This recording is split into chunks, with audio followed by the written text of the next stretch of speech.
Dans les années 1990, la Belgique a été secouée par une affaire criminelle de violence inouïe. Une histoire qui a révélé non seulement les pires horreurs, mais aussi les failles béantes d'un système judiciaire incapable de protéger ses citoyens les plus vulnérables. Aujourd'hui, je vais vous raconter l'affaire Marc Dutroux, surnommé le monstre de Charleroi.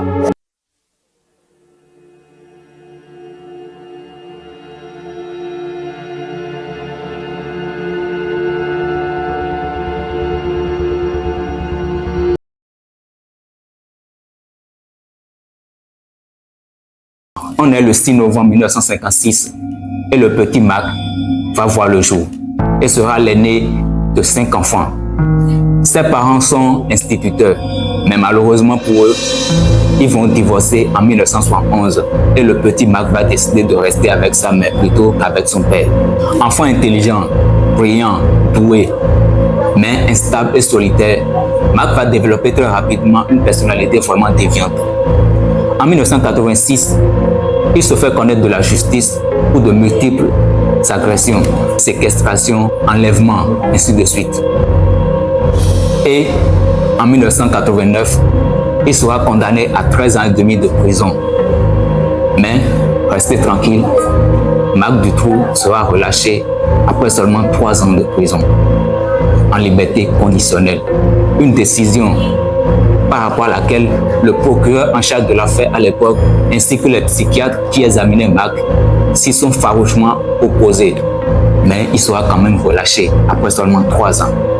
Vous vous rendez compte, c'est comme si le gars est tranquille dans son coin, il ne dit rien, et on l'appelle un matin, on dit « Bon écoute Marc, nous avons décidé de te relâcher. Nous allons te relâcher. Mais toi, de ton côté, tu dois nous promettre que tu ne vas plus recommencer avec tes sales besognes. » Et Marc, il reste tranquille pendant un moment et scrute le ciel et regarde autour de lui. Et il voit que c'est un deal qui l'arrange en fait, que c'est à son avantage. Alors il décide de jouer le jeu et il accepte et promet de ne plus recommencer. Et on le relâche en liberté conditionnelle. Sauf que cette décision sera considérée comme une des pires erreurs dans l'histoire de la Belgique. Une erreur regrettable parce que Marc Dutroux va aller encore plus loin que la première fois. On est en 1995 et Marc Dutroux, aidé de sa compagne Michel Martine et de son complice Michel Lelièvre, enlève plusieurs jeunes filles âgées de moins de 16 ans. Il séquestre dans sa cave aménagée personnellement dans sa maison de Marcinelle. En effet, le 24 juin 1995, Marc Dutroux enlève Julie Lejeune, âgée de 8 ans, et Mélissa Rousseau, âgée seulement également de 8 ans, à Grasse-Pologne, près de Liège. Le 22 août de la même année, il enlève Anne Machal, âgée seulement de 17 ans, et Eiffy Lambrec, âgée de 19 ans, à Ostende.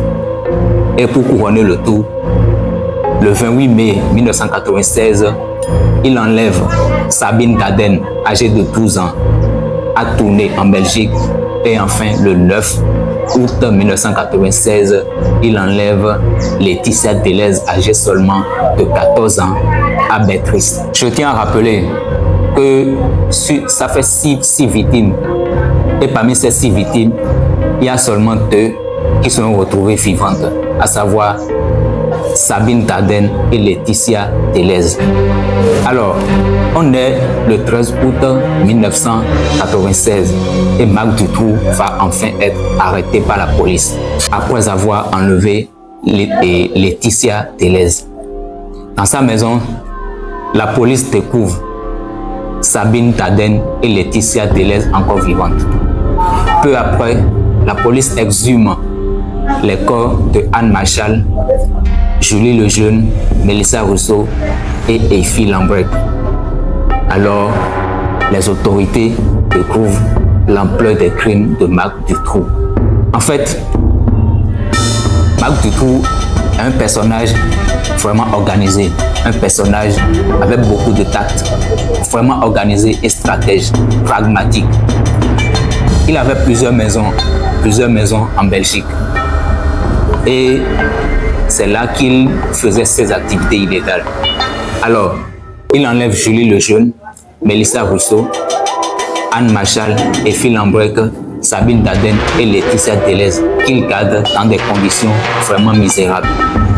Les filles n'ont pas à manger, ils n'ont pas de l'eau à boire, ils n'ont rien du tout, ils n'ont que dalle.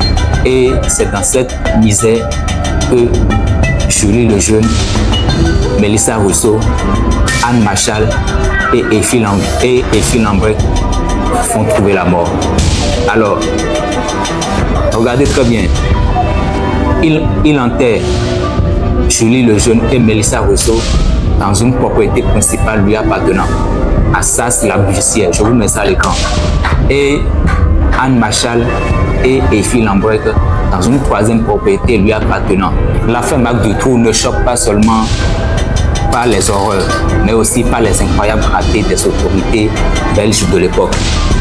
Rappelez-vous, Dutroux avait déjà un lourd passé judiciaire, car il avait été condamné à 13 ans et demi de prison.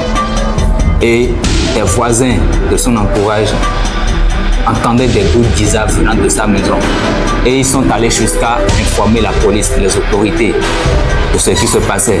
Mais, comme par miracle, la police a décidé de fermer les yeux, de ne pas réagir.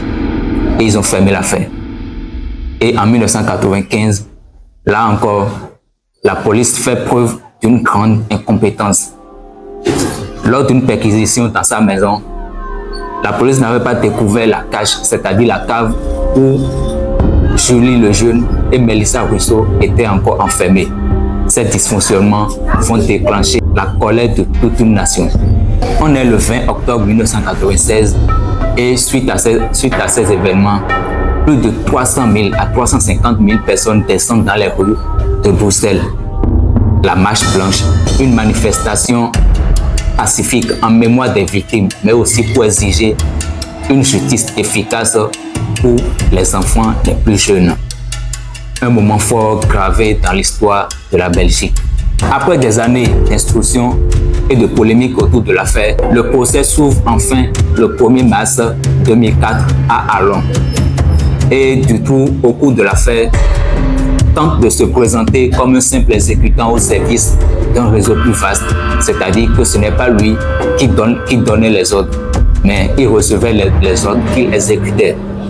Mais malheureusement pour lui, il ne va pas échapper à la justice, car le juge le reconnaît coupable pour enlèvement, séquestration reçue des enfants de moins de 16 ans. Il est condamné alors à la réclusion à perpétuité. Et sa compagne, Michelle Martin, écope également d'une lourde peine. L'affaire Marc Dutroux reste une blessure profonde pour la Belgique. Elle a entraîné d'importantes réformes, tant judiciaires que policières, mais elle a aussi laissé derrière elle des zones d'ombre. Est-ce que Dutroux agissait-il seul ou bien faisait-il partie d'un réseau plus large? Aujourd'hui encore, beaucoup estiment que toute la vérité n'a jamais été révélée. Et ils ont raison. Ils ont raison parce que cette affaire, qui a beaucoup de polémiques et de mystères autour de cette affaire. Aujourd'hui, plus de 20 ans plus tard, l'affaire Marc Dutroux continue de hanter les mémoires. Elle est le symbole de l'horreur humaine, mais aussi de la vigilance, de la nécessité de ne jamais relâcher la vigilance quand il s'agit de protéger les plus vulnérables. Et vous, pensez-vous réellement que Marc Dutroux était un monstre isolé ou bien était-il vraiment lié à un réseau plus large? Dites-moi en commentaire ce que vous en pensez et n'oubliez surtout pas de vous abonner, de liker et de partager pour ne rater aucune de mes vidéos. Et moi je vous retrouve très bientôt pour une nouvelle vidéo. À la prochaine.